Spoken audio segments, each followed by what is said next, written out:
The Grand Chamber of the Galactic Council had never felt so empty, even though it was filled with representatives from 1,000 worlds. Lisa stood at the observation deck of the human embassy ship, her fingers tracing the cold metal railing as she watched the council proceedings through the transparent viewport. Below, the ambassadors argued, their voices rising in desperation and confusion. They can't just leave, Ambassador Zorthok of the Krillian Empire insisted, his multiple eyes blinking rapidly. Humanity has been the backbone of our defense systems for 2 centuries. Lisa felt a small, bitter smile cross her lips. 2 centuries of humanity giving everything, their technology, their warriors, their very lives to protect species that had once looked down upon them. And now, when Earth had finally decided enough was enough, the Council acted as if humanity owed them eternity. Van Diesel, the chief of human diplomatic operations, entered the observation deck silently. His presence was commanding yet calm, like the eye of a storm. He stood beside Lisa, his arms crossed over his broad chest, watching the chaos unfold below. They still don't understand, do they? Lisa asked without looking at him.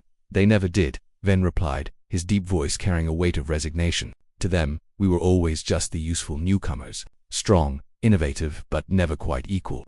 Lisa remembered the day everything changed. It was 3 months ago when the Yalaran delegation had dismissed humanity's proposal for equal representation on the High Council. They had actually laughed at the suggestion that humans, despite comprising the largest military force and contributing 40% of the Council's technological advancements, deserved a seat at the highest table.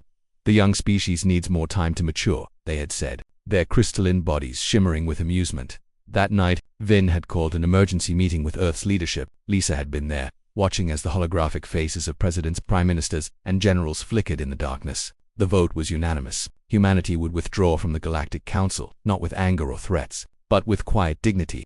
We gave them everything, Lisa whispered, her eyes following a Krillian ambassador who was now pleading with an empty human delegation seat. Our soldiers died protecting their worlds. Our scientists cured their plagues. Our engineers built their infrastructure. And they took it all for granted, Ben finished. They thought we needed them more than they needed us.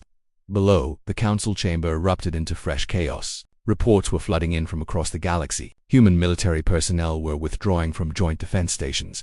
Human engineers were shutting down the fusion cores they had installed on dozens of worlds. Human traders were closing their markets.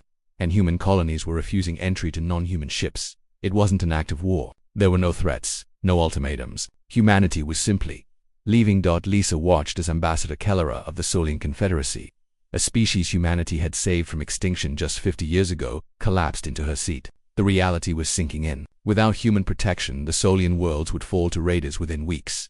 Do you think we're doing the right thing? Lisa asked, though she already knew the answer.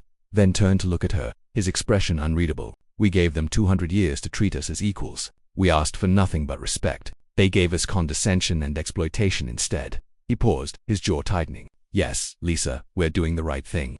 The council had called this emergency session hoping to negotiate, to convince humanity to stay. But the human delegation seats remained empty. Earth had sent no representatives, no ambassadors, no negotiators. The message was clear. There was nothing left to discuss. Lisa pulled up a datapad, scrolling through the reports. 12 species had already sent direct communications to Earth, bypassing the council entirely, begging for bilateral agreements. They understood now. Without the council's bureaucracy and prejudice standing in the way, they could deal with humanity as true equals. The Viridian Alliance just offered us 3 seats on their regional council, Lisa reported, and the Nemerian cluster is proposing a mutual defense pact with full technology sharing. Interesting, Ven mused. They're learning quickly. On the main floor below, Chairman Zalvos called for order, his ancient voice cracking. If humanity will not return to the council, then we must discuss how to manage without them.